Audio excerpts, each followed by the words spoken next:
Hasbro's announced some new G.I. Joe classified toys by releasing digital renders, and the voice of He-Man from He-Man and the Masters of the Universe has passed away.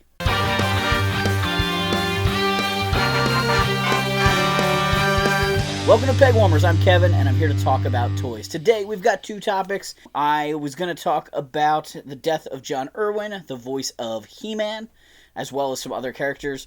And then Hasbro dropped a bunch of releases for G.I. Joe Day, digital renders of the next classified toys to come out, and I obviously want to talk about that. First up, we've got the G.I. Joe All-Striker with crankcase. This is a little Baja-style off-road vehicle, not quite a Jeep. The original vehicle held two characters and had a large cannon on the top. That cannon was actually operated by the passenger, who had like a little camera for aiming on the front of the vehicle. This version appears to be a three-seater, giving a seat for the gunner and a smaller gun, not so much a giant cannon. The front camera has been replaced with a weapon as well. Crankcase looks fantastic. Some of my favorite things here is his Yo-Joe thermos or Stanley Cup. He also has an off-road visor. He looks great. If there's somebody getting an All-Striker that doesn't want the driver, I'd be happy to buy him off you, but I think I am passing on the All-Striker. I have enough classified vehicles at this point that if it's not my favorite vehicle, I'm probably going to skip it. Having the Hiss Tank, the Dragonfly, the Stinger, the Vamp, the Ram motorcycle, the Ferret, these are large-scale vehicles, and I just don't think I can collect all the vehicles.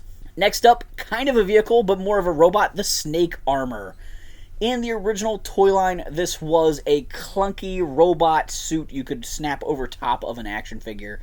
This Classifieds release appears to be more of a bulky action figure. I don't think it's going to allow you to put a classified figure in, because the original one really suffered from that feature.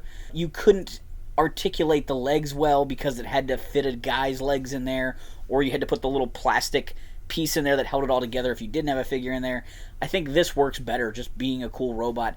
I don't need to put somebody in it to pilot it. I'd rather pretend it's a remote control, or just pretend there's a guy in there. Let's face it, this is an adult collector line.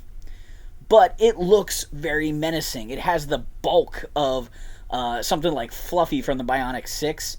It still has the Snake Armor type face and the swappable hands. It's really cool looking. I probably only get one, but it is a tempting army builder. I often look at digital renders and other announced releases and think about, could they reissue this somehow? Granted, the Snake Armor was repainted in a blue version, and it could be very easily made into a Python Patrol exclusive type color scheme. But is it possible to use some of these parts to make an Armor Tech figure? Will they go that route? The weird Star Brigade, clunky, bulky robot bodies. Could they do Star Brigade, Armor Tech, Heavy Duty, or Destro, or the Bat with the extra A in there, the Advanced Bat? That might be something interesting to see. Next is Slice and Dice as a 2-pack. Now, Ninja Force is definitely something that's been represented in this line. We got a Ninja Force Storm Shadow almost right away in this line, not labeled as that. He was Arctic Storm Shadow. But we've also seen Nunchuck, and I'm sure at least somebody else that I'm forgetting about. Slice and Dice are a great pairing for a 2-pack because their names were meant to be used together. They were shown off as partners. Even though the line continued on, and Slice got a reissue and Dice got renamed as Red Ninja. But that does also give them the option, how once they have these, they could do the Orange Slice, they could do the Red Ninja figure. I'm not sure there's a lot of demand for that, but this basic set, I think there is demand for. They come with a variety of weapons, some different masks. I would like to know whose bald head is this. Is that Dice without his mask, or is it Slice without his mesh fencing mask? I will probably get this. I like the Dice just a little more than the Slice. I think he looks a little bit more like his original figure. Slice was definitely just wearing a karate gi, and he has a lot of armor in this version. I didn't look carefully enough at Dice's knee pads. Are they big enough? Hasbro has announced Destro's cousin, Darklon. We have seen a lot of Iron Grenadiers in this line, and I've been waiting for the Gold Head Destro Iron Grenadier figure to be announced, but we've got Darklon. He's not coming with a vehicle this time, so no Evader with him. He's got two masks, He comes with a sword and a sheath this time, as well as his crazy-looking gun. One thing somebody pointed out online, one of the groups I saw, if you zoom in on the traditional Darklon head, he looks very alien or reptilian inside the mask, and that's kind of interesting because Darklon was originally inspired by the Predator. They were originally going to give him dreadlocks, and then that got dropped because they couldn't figure out how to do the molding for that, and that's why he just has like a plain, bald, smooth head on the back. But he definitely always had like Predator-ish face mask and the sort of the fishnet thing. This is a decent update. I don't know if I need a Darklon in my collection. If you guys don't know, I'm a huge G.I. Joe fan. I've been enjoying classifieds, but I am scaling back at this point. I am really going for the stuff that looks as much traditional like the original figures as possible, leaning more towards the earlier figures, 82 to 88 probably, with some other stuff here and there. But, some of the weirder stuff, I'm only if it kind of tickles my fancy. I am definitely trying to cut back. I would rather have 3 3/4 inch G.I. Joe. That's my preferred collector scale. I know that is not the norm right now. Everyone likes 6-inch figures. And 6-inch figures are very nice, don't get me wrong. But this collection is getting massive very quickly. So we'll see. Maybe it'll be an impulse buy after the initial pre-orders and stuff if I see them in a store. Next up, we've got Breaker. Now, this is a kind of a reissue of Breaker in a way. We got Breaker early on in this line with the Ram motorcycle. The Ram motorcycle is one of my all-time favorite G.I. Joe vehicles. It's up there with the Tomahawk.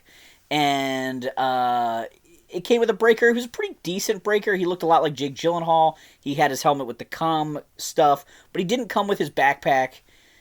He had a little bit more web gear, technical, kind of tactical vest than looked like a vintage figure. He had a little bit of that classified touch to him.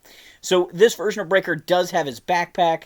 It is a new head. He also comes with a head that's blowing gum bubble, which is cool, but is basically a comic book feature of the character, and the comic book version of Breaker didn't have a beard.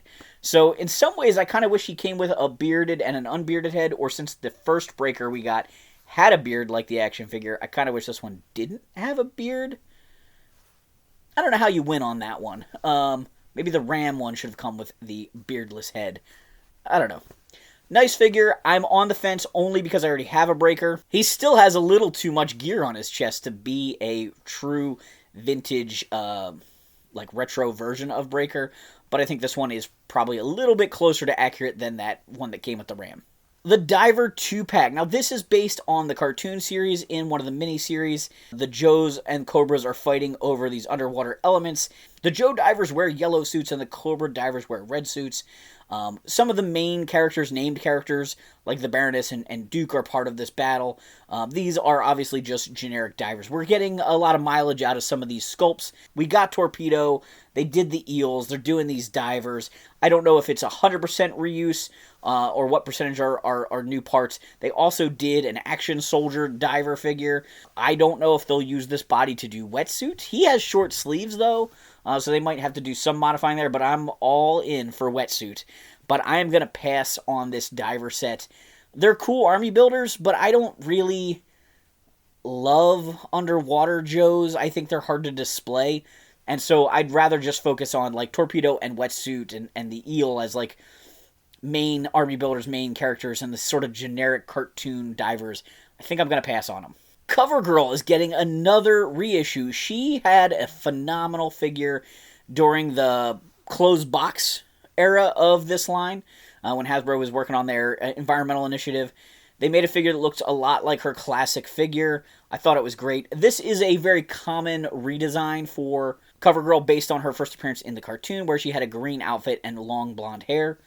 So this is not a bad version. This is actually Super 7 just released an O-ring version of this character. But I think I'm going to pass because I already have a Covergirl in this line, and that's sort of where I'm trying to draw my lines. I'm trying to get like the most vintage version of all the characters without a ton of repeats unless they have really cool classic design. Like Destro having his original look in the Iron Grenadier look, or Cobra Commander with his battle helmet, and then if they do like the 87 battle armor, I would want both versions of him that way. But I don't necessarily need regular and Tiger Force and Night Force and alternate cartoon version or one time in a comic book appearance kind of versions of every single character. It's just too much at this point. I love that this line has the legs it has, but like I said, I am seriously worried about space. I do really like the ponytail head with the hat. It says Pitt's Garage, and the Pit is the name of the G.I. Joe base. I think the smile turned out great on that. If the actual paintwork and sculpt looks as good as the digital render, I think it's very cute. Very, kind of sexy, which is a little weird to say about an action figure, but, it's fun for the Covergirl character for have a little bit of that going on. It looks like we're getting a retro card back Flint, so this will be Flint based on his original action figure. I love this. I have the Flint that came out in this line earlier on, which is a good Flint, but again, it has a little bit more of the tactical vest stuff, a little bit more of that classified look. I would have been happy with that Flint forever, but this one looks phenomenal. This is the one I really want. All the figures, I actually prefer a retro carded line out of this than the classifieds personally, but there's not really a good guarantee how many retro card characters we're going to get. They seem to release less retro card figures than the true classified line, so I end up buying guys in classifieds and then buying them again in the retro card line. I don't know if I'll ever part with some of the more classified versions. Maybe at some point I'll get to that overwhelmed with these figures, but for now I'm keeping both versions. But if I think there's a really good chance that we're getting a retro card, or the retro card comes first, then I'm good. They're also doing Tele-Viper, who I think is a retro card figure here. I missed out on the Trouble Bubble. I don't really know how I missed out on it. It's a fun, small flying vehicle, and it came with a Tele-Viper figure. I just missed it somehow. I think it just came out at a point in time where I sort of lost track of what I had pre-ordered. Maybe connected to when I moved. I don't know, but I never got it. And then I skipped the Python Patrol version because I didn't have the original version. And I'd rather have the regular paint schemes than Python Patrol. So, now that they're doing a Tele-Viper in this pack, I'm very excited about it. I'm definitely going to get one, maybe two, because I do like the army build a little bit, even though I'm trying to resist. He comes with 3 different heads. One of the things I always loved about the Tele-Vipers was when the words scrolled across their eyes. So, we have Alert and What the... I really kind of wish one said Intruder, because that's what it says in G.I. Joe the movie, and I kind of love that moment, but also the other ones are pretty iconic also. All 3 seem to be the exact same head. He has the same snarl on his face, which I guess is good, but if you're going to give them all the exact same expression, you probably could have made swappable goggles, and then just gave him one head. It would be kind of nice if he had different expressions that match what's happening to him in those moments, maybe, or if the plain one at least had a more normal, static expression. What do you guys think of these announcements? In the comments down below, let me know which ones are you getting, which ones are hard passes. I was talking to a bunch of my friends over the weekend. My buddy Tony from RetroCon is psyched about the All Striker. My buddy Nick didn't think it looked that great, but also agreed with me on the point that he's running out of room for the vehicles. Everybody seems to be in love with the Snake armor. A lot of people excited about those Sunbow divers. It's cool. I'm glad this line is continuing on. There seems to be a lot of upheaval going on at Hasbro with what their plans are as far as being a digital entertainment company versus, physical toys and things like that. I know that the G.I. Joe line isn't huge, but the fans are very passionate. The fact that the HasLabs fund in like a day definitely speaks to the commitment of the fans, and that's got to communicate something to corporate, that these things sell and these things are popular, even though, Hasbro has had problems with certain things sitting and going to Ollie's and other discount stores. It's great that this line is doing so well. I was at a toy show over the weekend and, got to talk to some other people. There was just even conversations I overheard with people talking about the classified line. People love this line, and I am thankful Hasbro is producing this. So back in December, right before Christmas, John Erwin, the voice of He-Man from Masters of the Universe, passed away. It took a while for that news to come out. He was a very private person. He didn't really do public appearances at all. So I guess I'm not surprised that it took a while for that news to come out. He's a celebrity guest I would have loved to have met. I would love to have gotten an autograph from him. What an iconic voice. The voice of He-Man. I have met the voice of Lion-O. I've met the voice of Duke. Met the voice of Skeletor. Some really classic voice actors from my childhood. So obviously I would have loved to have gotten a chance to meet the voice of He-Man. I guess his first connection to Filmation that I'm aware of was being a voice on Archie, the cartoon based on the comics. That lasted for quite a while through the 60s and 70s, and then he rolled over into He-Man, probably voicing other things for Filmation in between and around the same time. Filmation tended to work with the same people over and over again on a lot of their productions. So if you're the voice of He-Man, obviously you're also the voice of Prince Adam, but John also voiced Beastman, as well as several other, brief appearance type characters. It sounds like one of his most recent times voicing He-Man was in 2005. He appeared on Family Guy to revoice He-Man, and that's pretty cool. I love that some of the times when they do those kind of references, they'll get the real voice actors. I've seen it before with Larry Kenney doing Lion-O for them. Besides being in the Archie cartoon and He-Man, John Erwin was also the voice of Morris the Cat. This was a long-running series of commercials for cat food in the late 70s and early 80s. Sort of a cat that looks down on his owners. Sort of a feed me peasant type of voice. And as a kid, we had a cat named Morris that looked similar in color to the advertising cat. And we actually mailed away for t-shirts with Morris the cat, the celebrity cat on him, but we would tell people it was our cat. I believe all four of us had one at one point. My mother, my father, and my sister and I. Morris the cat was my pet. I think my parents had it before I was born, and he died sometime while I was in high school, I think. He lived a pretty good life. I don't have a picture on hand of him, but I do have this artist rendition I did when I was about 6. I asked my parents if they happened to still have one of those Morris shirts in the closet at the house, but nobody could seem to find it. But I would have shared it here. Maybe I can find one on eBay. Unclear at this moment. But if there's something on the screen, a Morris the Cat t-shirt, that's what it looked like. So I've met Alan Oppenheimer, the voice of Skeletor, a couple of times over the years. Super awesome guy. He's really getting up there in years. And, obviously John was in a similar situation.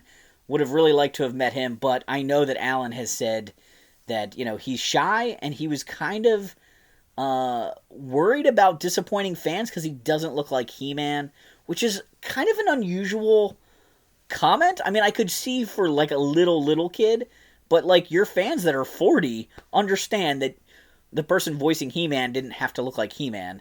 And Alan Oppenheimer has jokingly said, I perform the voice of Skeletor, but I don't look like Skeletor.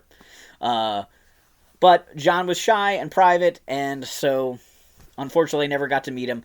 As sort of a tribute, I'm going to show off some He-Man figures in my collection, sticking mostly to, traditional He-Man costumes that would kind of match the cartoon. I couldn't find every one that I own. I couldn't dig them all up, but I'll show you guys some stuff that I've got. First up, I've got He-Man from the Masters of the Universe Classics toy line. This is my ultimate He-Man toy line made by Matty Collector. This is the basic original He-Man. It, is sort of an update of the vintage action figure. It looks great. Not really cartoon-based, but, it is still the He-Man in the gray harness with the traditional outfit, not one of his, variations. This is the original basic release of He-Man from Motu Origins, one of the modern toy lines we have right now. Origins is kind of wrapping up. Masterverse has managed to kind of keep itself going a little longer. It's a primarily retail line, and maybe that's helping it, whereas Origins has kind of sunsetted out of the retail space in its original form. Now it's moved on to a cartoon collection. I do not have the cartoon collection He-Man, and I'm kind of kicking myself.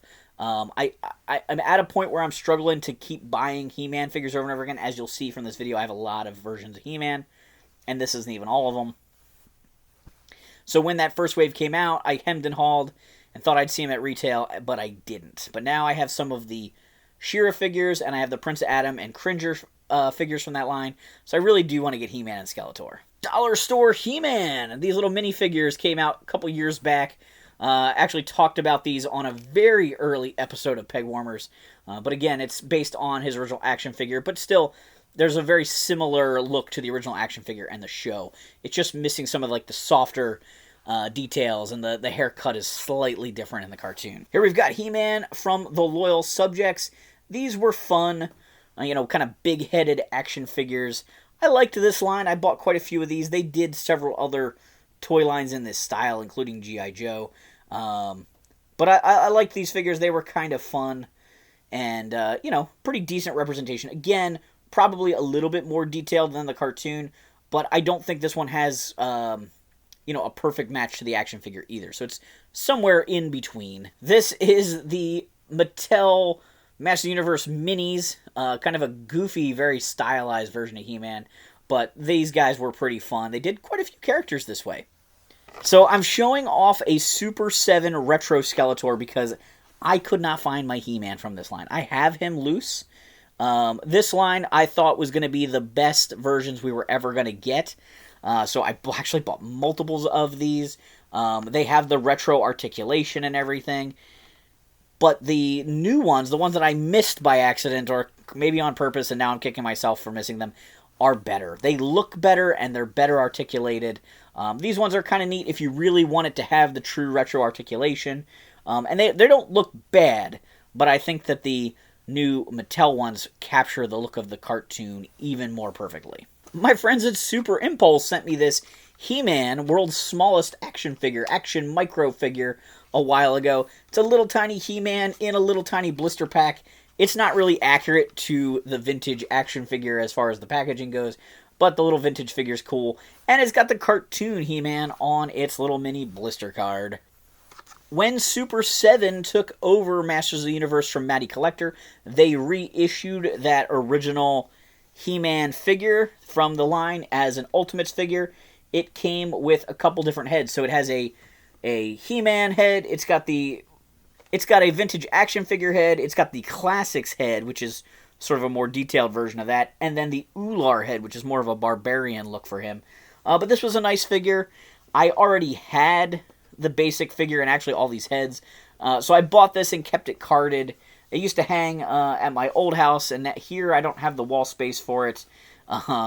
But these were kind of nice reissues that Super 7 did to try and get people back into the line or join the line as a starting point as they moved forward and continued the line with a lot of great new additions. They did go back and reissue some early characters. In addition, Super 7 also made a Filmation style one based on the Club Filmation figures that Mattel had started and Super 7 continued with. So this version has less detail, it's more cartoon accurate. This is the one that you would want to get signed by John Erwin had you been able to.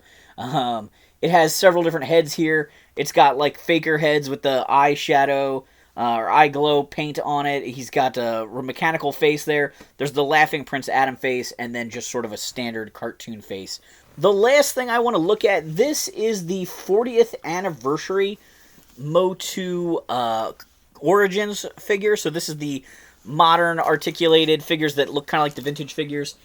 This box came with 4 different He-Man figures from over the years, kind of done in the Origins style. I never opened this. This came, I think, around the time I was moving, and it's been boxed ever since. And I kind of have been kicking myself for not opening. I love that it looks like an old TV. The screen here has some awesome artwork from the cartoon. The whole rest of the box is covered in cool techno bits. And I'm going to open this up so I can take a look at the figure in there. He-Man Through the Ages. Check this out. It's got the different logos for He-Man. He-Man Through the Ages, Motu Guide. It looks like a TV guide here. And when you open this up, or it's just a slipcover, there is the cartoon version of He-Man. I don't know, is this the release? Is this identical to their cartoon collection He-Man that hit retail recently? Do I already own this figure that I feel bad that I don't have?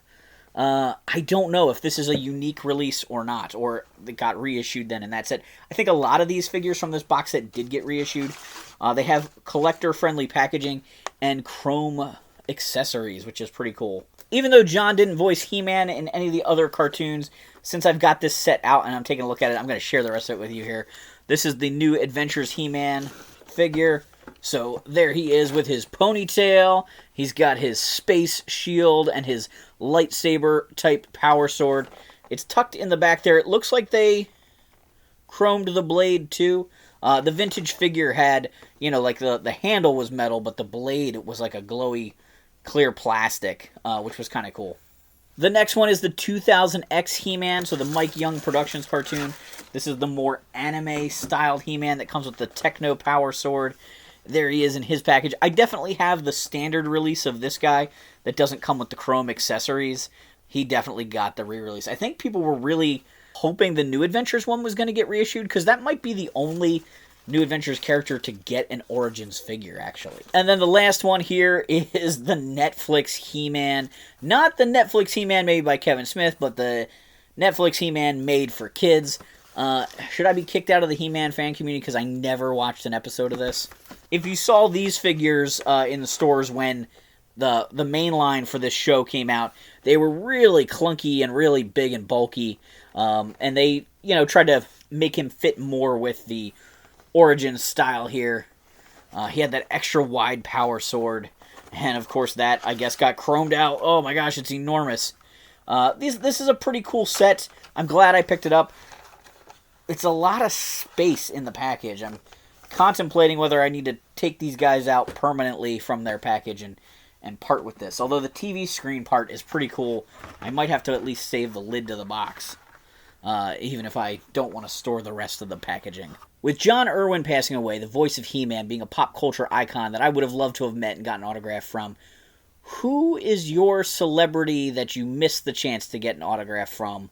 Who would you put on the top of that list? I could see a lot of people putting Stan Lee up there, but there's, you know, so many celebrities that we've lost over the years. Who is it that you regret the most not getting a chance to meet, or would you have loved to have met, had you been aware of how to meet them during their lifetime? Thanks for leaving a comment down below. It helps keep the conversation going. Couple corrections from recent episodes. Somebody told me that Commander Clash from Captain Planet was not a bad guy, but was a ally of the Planeteers. If the card wasn't in German, maybe I could read the bio and understand that.